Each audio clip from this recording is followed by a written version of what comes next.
On the plain before Troy, a mortal man lifts his spear against a god.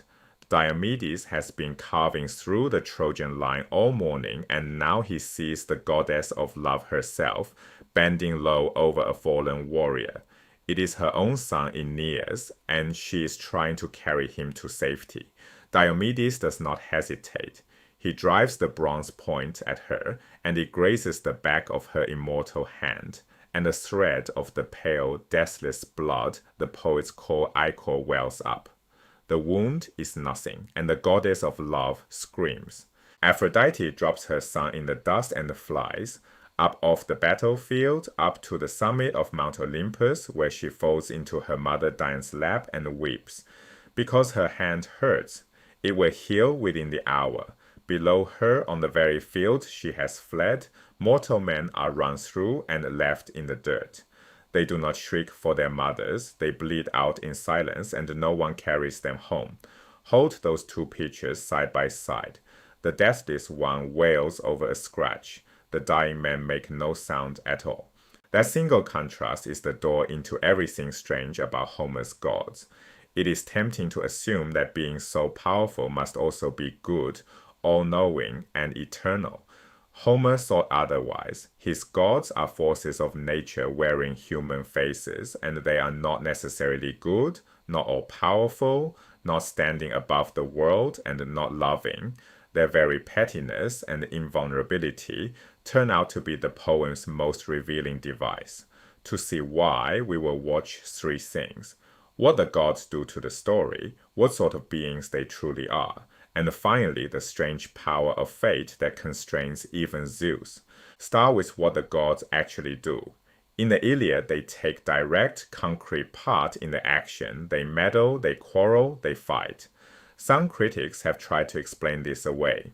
On their reading, the gods are only a colorful way of describing the psychology of the human characters. Homer is not creating real divine beings at all, they say, but merely dramatizing states of mind. When a hero feels a sudden impulse, a god's name is just a label the poet hangs on it. And there are moments where that reading works beautifully. The favorite example comes in Book 1, in the opening quarrel between Achilles and Agamemnon. Achilles' hand goes to his sword. He is about to kill the commander of the whole Greek army.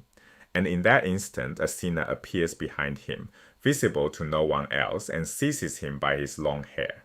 She tells him to stop, that he does not truly want to do this. Many readers take the scene as a picture of Achilles catching his own rage in time, thinking better of it. The goddess, on this view, is simply the name we give to second thoughts.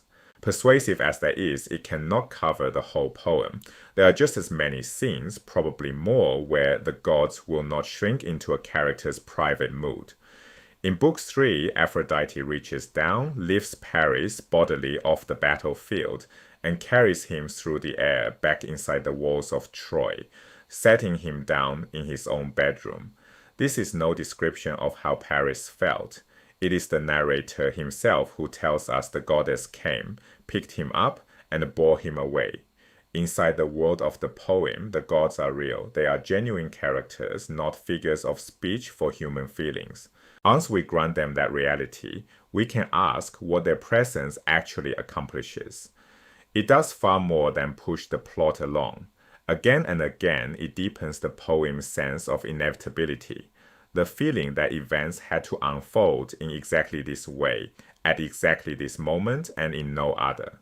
Many things would make perfect sense on purely human terms. A decision, a sudden fear, a moment of exhaustion is explanation enough, and no god is strictly needed.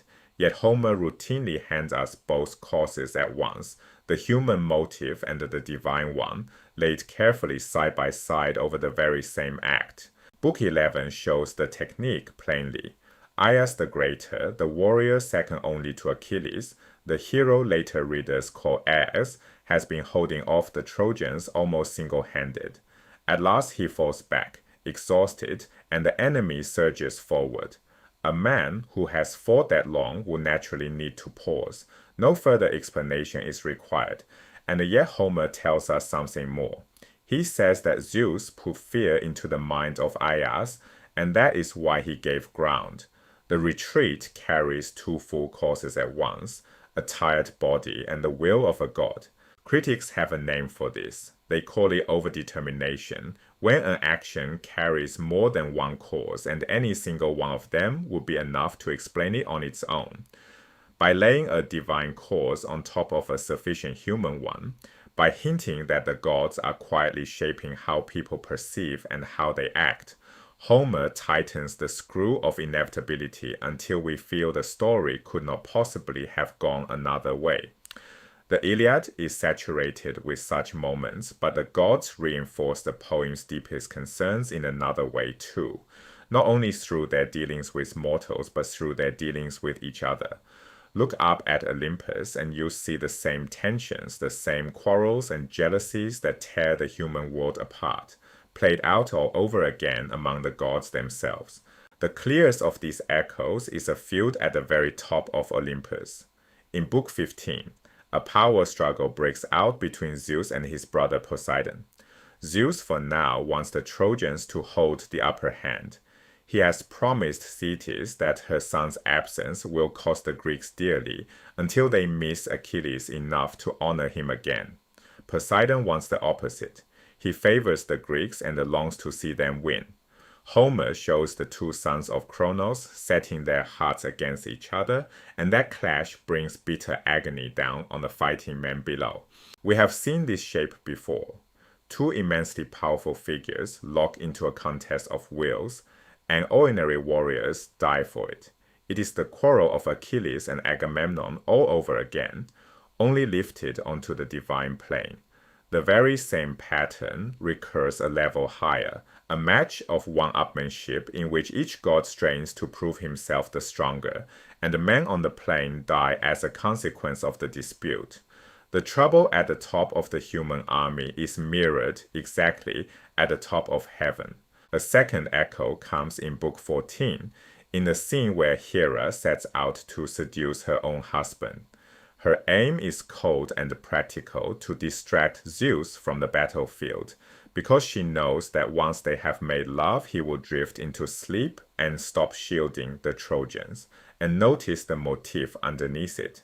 Again and again in the Iliad, a man is pulled away from the serious business in front of him by his own desire. Distraction by passion is not an occasional lapse in this poem. It runs through the whole of it like a fault line, and here it reaches all the way up to the ruler of the gods. It goes back to the very first book. The quarrel of Achilles and Agamemnon is not only about sexual jealousy, but it is partly that both men blindsided by their attachment to a captive woman, both diverted from the real work of the war. And the war itself began the same way, when Paris overvalued the allure of Helen, and undervalued everything else, his city, his people, his duty. When Hera seduces Zeus, the theme returns at the highest level of all. The king of the gods is drawn away from the very thing he meant to watch, and the instrument that pulls him away is desire. Yet reinforcing themes is not the deepest thing the gods do. Their most important work is to illuminate the poem's great subject, the meaning of the human condition, by standing as its opposite. To feel that, we have to ask plainly what sort of beings these gods really are. Our word God translates the Greek theos, and it is the best translation we have. But to a modern ear, the word smuggles in a whole cargo of assumptions, and every one of them quietly distorts the picture Homer actually drew. So it helps to begin with a list of what these gods are not, and the list is a starting one. First, they are not consistently good, or merciful, or even just. They are entirely capable of acts that any reasonable moral judgment would call wicked, cruel, or unfair. They are not the guardians of right and wrong, not the referees of human justice.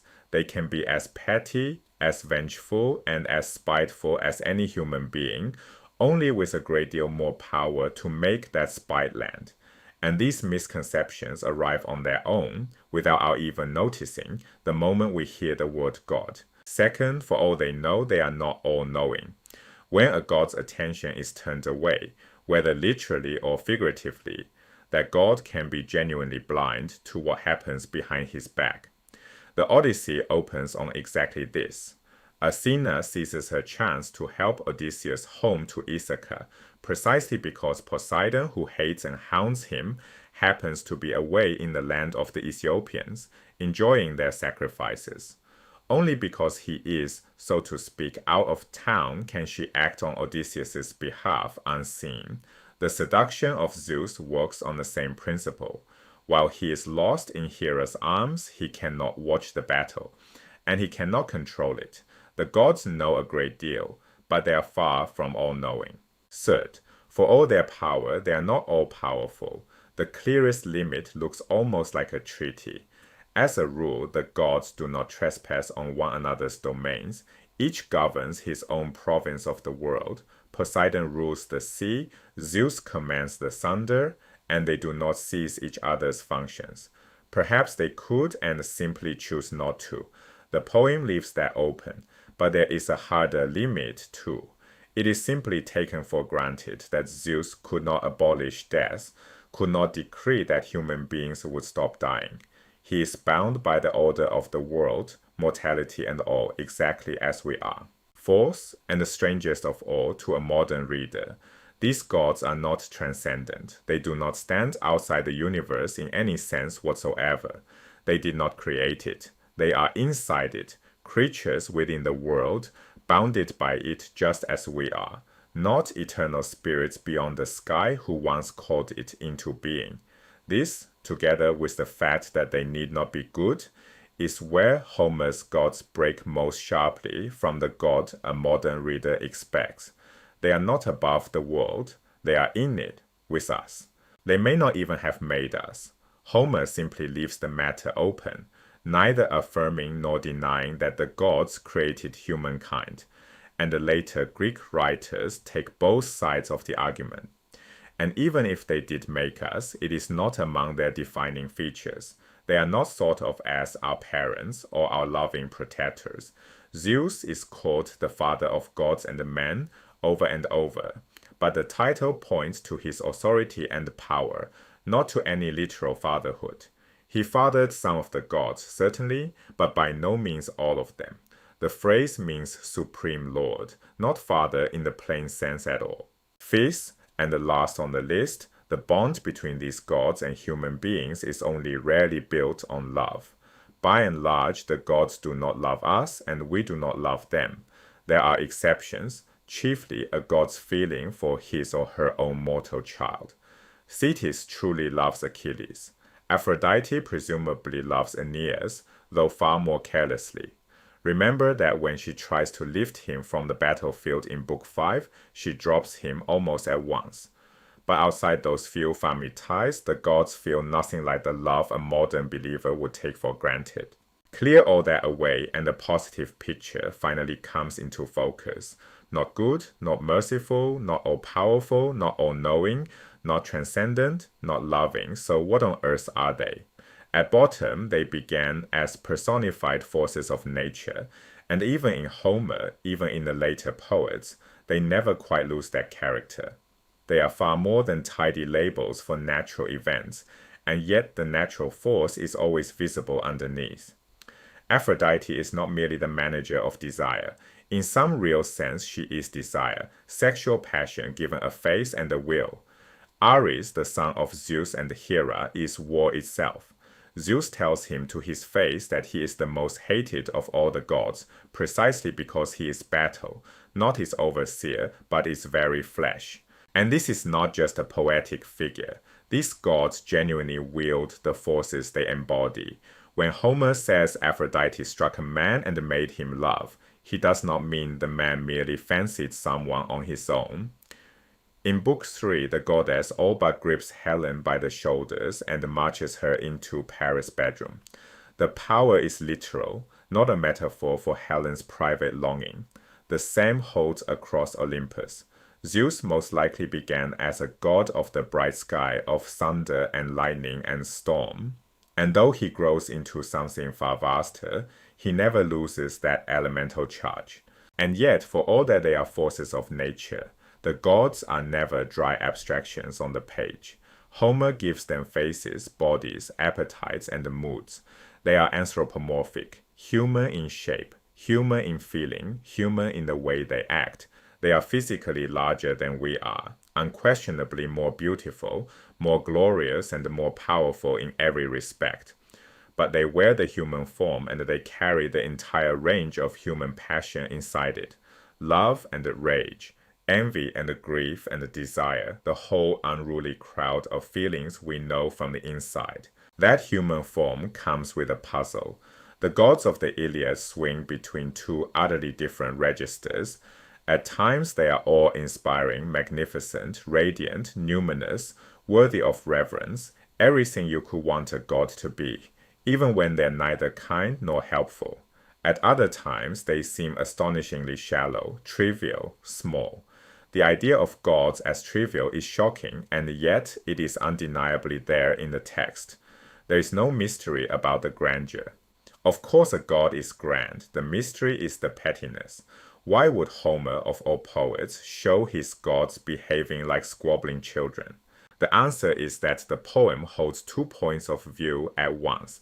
Stand where the human characters stand, shoulder to shoulder with Agamemnon, with Hector, with Paris, with Achilles, and the gods are overwhelming, glorious, dangerous beings you would be a fool to offend. But step back and stand beside Homer the narrator. Look at the gods on their own terms, and they often shrink into something shallow and petty, almost comic relief. They complain loudly over the smallest injuries, Aphrodite over her scratched hand. They grow bored even with the troubles of their own favorites. They quarrel, hurl insults, and box one another's ears, behaving in thoroughly undignified ways. No scene captures that undignified side better than the seduction of Zeus in Book 14. Hera undertakes it to help Poseidon and the Greeks. If she can only turn her husband's eyes from the battlefield, the Trojans can be beaten back. So she makes herself irresistible. She adorns her body, she borrows the very magic of seductiveness from Aphrodite, and she secures a promise from the god of sleep to close Zeus's eyes the moment it is done. When she comes to him, he is delighted. He tells her he desires her now more than ever before. And then the king of the gods does something almost unbelievable. To flatter his wife, he begins to recite a catalogue of his affairs. Never, he assures her, has desire for goddess or woman so overwhelmed his heart. Not for the wife of Ixion, who bore him Period House. Not for the daughter of Acrisius, sweet-stepping Danae, who bore him Perseus. Not for the daughter of Phoenix, who bore Minos and the godlike Rhadamanthus. Not for Semele, nor for Alcmene in Thebes. And on he goes at length. He is trying to soften the archetypal jealous wife, the goddess who despises every one of those women and every son they bore him, by listing them to her face, one after another.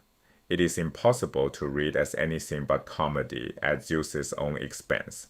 None of this silliness is an accident of the poet's mood. It does a precise and a serious job. The gods of the Odyssey are far less trivial, so Epic did not force this on Homer. He chose it. And the reason is that the gods are a foil for humanity. They lack our one great vulnerability. They cannot be seriously wounded and they cannot die. But with that invulnerability, they lose something else.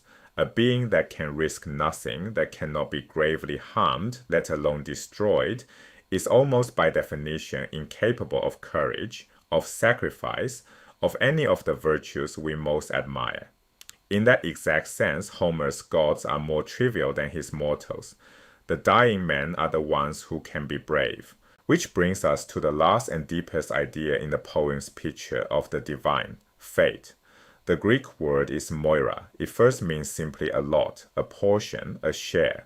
When a haunch of meat is carved up at a feast, each guest receives a moira, a helping.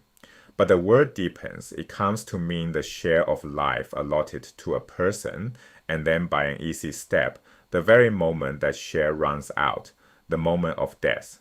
A person's moira is fixed and inevitable, yet almost always hidden in advance. The cleanest definition is this. Your Moira is what, looking back, was always going to happen. The gods, for the most part, seem to know each mortal's Moira.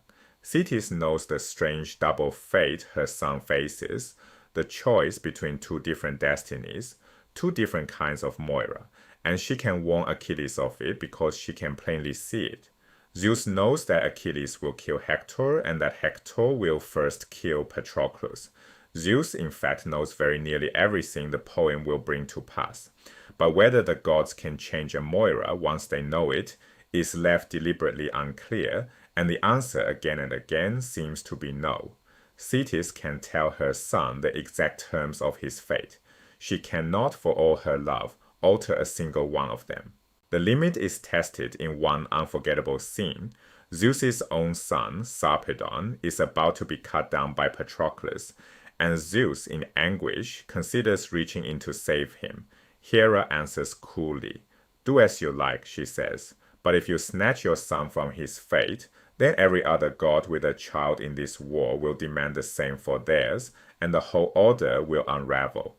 And Zeus relents. He lets Sarpedon die. He weeps for his son and sends the twin gods of sleep and death to lift the body gently and carry it home to his own country. But he does not change the fate. Even the king of the gods bows. So an ambiguity remains. Sometimes it looks as if the gods simply cannot alter fate. Sometimes as if they could, but agree by a kind of gentleman's pact never to, because to break it would tear apart the order of the whole world. Either way, Moira tells us the same thing. These are not transcendent deities poised above creation. They are inside it, bound to respect the system even where it does not quite bind them. And there at last is the paradox at the heart of Homer's Olympus. The gods are magnificent and deathless, and because they can lose nothing, they can win nothing that truly matters. It is the mortals below who bleed, who die, and who choose to risk everything anyway, who carry the whole weight of nobility the deathless ones can never bear. That is why the gods are in the poem at all, not as its heroes, as its mirror,